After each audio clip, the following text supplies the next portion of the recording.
તૈયાર થઈ ગયા છે. ફૂલીને ડબલ ધ સાઇઝ, બહુ સહેલી રીતના રેસીપી છે. એના ઉપર આપણે કરી નાખશું તેલનું ગ્રીસિંગ. આ ઢોકળા આપણા ડબલ ધ સાઇઝ થયા છે, બહુ જ સરસ દેખાય છે. આપણે લઈ લેશું એનો આ આપણો વઘાર એકદમ સરસ રીતના. તમે ટમેટા અને લસણની ચટણી, એની સાથે છે લીલી ચટણી. છોકરા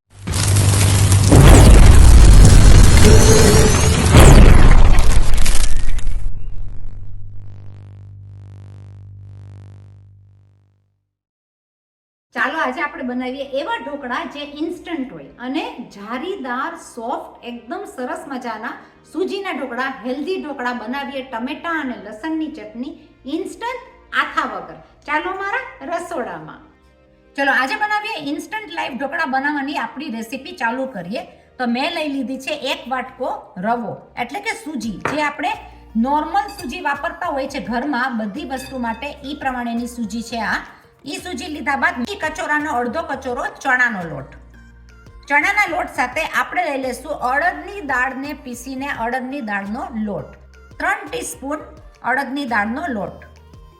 આપણું આ માપ એકદમ સહેલું સટ છે. ગુજરાતી ઇન્સ્ટન્ટ ઢોકળા બનાવવા માટેનું 1 કચોરો જે પણ માપ તમે લ્યો એનો મેં લીધો છે રવો, એની સાથે અડધો કચોરો મેં લઈ લીધો છે ચણાનો લોટ, એની સાથે મેં લઈ લીધું 3 થી 4 ટીસ્પૂન અડદની દાળનો લોટ. ચલો આપણે એની અંદરનો કરી નાખીએ મસાલો. તો મેં લઈ લીધી છે 1 વાટકી ઘરનું ખાટું દહીં. એની સાથે હું લઈ લઈશ ગળાશ ખટાશના બેલેન્સમાં 1 ટીસ્પૂન જેટલી ખાંડ, ઓપ્શનલ છે. એની સાથે આપણે લઈ લઈશું 1 ટીસ્પૂન જેટલું આદુ, મરચાં કૂટેલા 1 ટીસ્પૂન, અડધી ચમચી હળદર, માપ અનુસાર મીઠું. આ બધા મસાલાને કરી નાખશું આપણે મિક્સ. દહીં સાથેનું મિક્સિંગ, મસાલા સાથેનું મિક્સિંગ એકદમ સરસ રીતના મિક્સ થઈ જશે. પણ આને ઢીલું પેસ્ટ કરવા માટે આપણે લઈ લેશું માપથી છાશ. મેં લઈ લીધી છે ખાટી છાશ. આપણે લઈ લેશું જોઈતા પ્રમાણમાં. 1 વાટકો નાખ્યા બાદ આપણે એના બેટરને હલાવતાની સાથે જોશું કે કેટલું થિકનેસ ઉપર રહી છે. તો આ હજી મને થિકનેસ લાગે છે ઢોકળાની કન્સિસ્ટન્સીમાં. તો હું એમાં લઈ લઈશ અડધો કચોરું બીજું છાશ અને આપણે એને બનાવી નાખશું ઢીલું બેટર.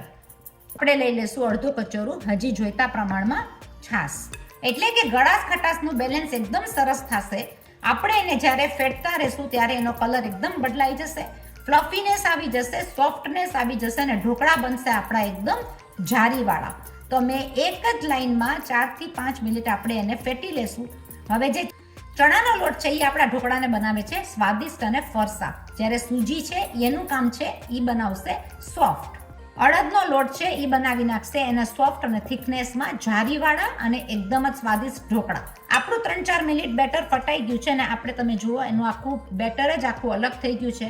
એનો કલર પણ બહુ સરસ થઈ ગયો છે, ફ્લફીનેસ પણ આવી ગયું છે અને બહુ સરસ મજાના આપણા ઢોકળા તૈયાર થશે. આપણે કરી નાખશું ઓઇલ ગ્રીસિંગ આ રીતના ટ્રેમાં. આપણે આપણા બેટરની અંદર નાખી દઈશું 1 ટેબલ સ્પૂન જેટલું તેલ. તેલથી ને ઢોકળા થશે એકદમ સોફ્ટ અને બહુ જ મજાના સરસ લીસા એવા. આપણે એને કરી નાખશું મિક્સ. આપણા બેટરમાં 1 થી 2 ટેબલ સ્પૂન જેટલું પાણી નાખીને આપણે બેટરને કરી નાખશું એકદમ સરસ મજાનું સોફ્ટ. અને આ બેટર થઈ જશે આ પ્રમાણે પડે એવું કે જે લીસું પણ હોય અને પડે ત્યારે એકદમ સરસ રીતના પડે, જે એક જ ધારમાં એની ધાર પડે. તો આ ઢોકળા એકદમ જ સરસ થશે. હવે આપણે બનાવવાના છે એને સોફ્ટ કઈ રીતના, તો આપણે એની અંદર નાખી દઈશું 1 ટેબલ સ્પૂન જેટલું ઈનો. એક્ટિવેટ કરવા માટે આપણે લઈ લઈશું થોડું એવું લીંબુ. ગળાશ ખટાશનું બેલેન્સ એકદમ જ સરસ થશે. આપણે કરી નાખશું એકદમ મિક્સ અને આ ઢોકળામાં ફ્લફીનેસ ઓટોમેટિક આવી જશે. બહુ જ સરસ રીતના ઢોકળા થશે. આપણે એને લઈ લઈશું સ્ટીમરની અંદર. તમે જોઈ શકો બેટરનો કલર એકદમ બદલાઈ ગયો છે, ફ્લફીનેસ ઉપર આવી ગયું છે. તો આ ઢોકળા બહુ જ સરસ થશે. હેલ્ધી સ્વાદિષ્ટ ઢોકળા ગુજરાતી તૈયાર. આપણે એને લઈ લઈશું આપણી ટ્રેમાં.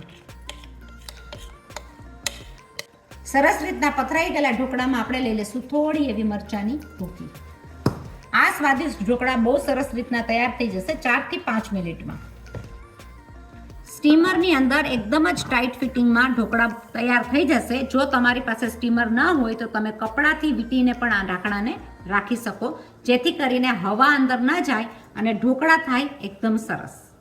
જ્યારે ઢોકળા થતા હોય ગુજરાતી ઢોકળાની અંદર હવા ક્યાંથી પણ જાવી ના જોઈએ, તો આપણા ઢોકળા એકદમ જ ફૂલીને ડબલ ધ સાઇઝ થશે. આપણા ઢોકળા સાથેની આપણે બનાવી નાખીએ મજેદાર ચટણી લસણ અને ટમેટાની. તો મેં લઈ લીધા છે લસણ, એની અંદર હું લઈ લઈશ મસાલાની અંદર 1 ચમચી મરચાંની ભૂકી, માપથી જોતું મીઠું, એની અંદર લઈ લઈશું અડધી ચમચી જીરું, સાથે આપણે ગ્રાઇન્ડ કરવામાં નાખી દઈશું ટમેટા. તો અડધો કટકો લઈ લીધો જ ટમેટો. આપણે આ બધી વસ્તુને ગ્રાઇન્ડ કરી નાખશું. આપણે લઈ લઈશું જોઈતા પ્રમાણમાં પાણી. આ બધી વસ્તુને કરી નાખશું એકદમ ગ્રાઇન્ડ. લસણની ચટણી આપણી લસણ ટમેટાની ચટણી જોરદાર સ્વાદિષ્ટ એકદમ તૈયાર થઈ ગઈ છે. એકદમ સહેલી રીતના ઢોકળા માટે રેડી. આપણે આપણા ઢોકળા જોઈ લઈએ કેવા તૈયાર થઈ ગયા છે. મસ્ત મજાના ડબલ ધ સાઇઝ ઢોકળા તૈયાર થઈ ગયા છે. તમે જોઈ શકો એને ચેક કરી લેશું આ રીતના. એકદમ ક્લિયર છે, કોઈ પણ વસ્તુ ચોઈટી નથી અંદર એનું બેટર. આપણા ઢોકળા થઈ ગયા છે ફ્લફી, સોફ્ટ અને તૈયાર. સૂજીના, અડદની દાળના લોટના અને ચણાના લોટના ઢોકળા એકદમ જ સરસ તૈયાર થઈ ગયા છે. ફૂલીને ડબલ ધ સાઇઝ, બહુ સહેલી રીતના રેસીપી છે. એના ઉપર આપણે કરી નાખશું તેલનું ગ્રીસિંગ. આ ઢોકળા આપણા ડબલ ધ સાઇઝ થયા છે, બહુ જ સરસ દેખાય છે. આપણે લઈ લેશું એનો વઘાર. વઘાર માટે હું લઈ લઈશ 1 ટેબલ સ્પૂન જેટલું તેલ. આપણો વઘાર તૈયાર થાય છે ત્યાં સુધીમાં આપણે એને લઈ લેશું બહાર. આપણે કરી નાખશું એના મસ્ત મજાના કટકા. વઘાર તૈયાર થઈ ગયો છે. 1 ટેબલ સ્પૂન તેલની અંદર હું લઈ લઈશ થોડી એવી રાઈ, થોડું એવું જીરું, લઈ લેશું મરચાના મસ્ત મજાના કટકા. એની સાથે આપણે લઈ લેશું લીમડો. લીમડો તો ભાઈ ફૂટે બહુ. આપણે લઈ લેશું હિંગ. આ જોરદાર વઘાર જાશે આપણો ઢોકળાની અંદર. ગેસની ફ્લેમ કરી દેશું બંધ અને આપણે લઈ લેશું આપણા ઢોકળાની અંદર. આ આપણો વઘાર એકદમ સરસ રીતના ઢોકળા ઉપર પડ્યો છે. આ ઢોકળા જરૂર બનાવજો, ખાવામાં બહુ સ્વાદિષ્ટ થાય છે અને બહુ ટેસ્ટી હોય છે. સિમ્પલ, સરળ રીતના, સહેલી રીતના ઢોકળા ફટાફટ બની ગયા છે. આપણે એને ડેકોરેટ કરી નાખશું કોથમીરથી.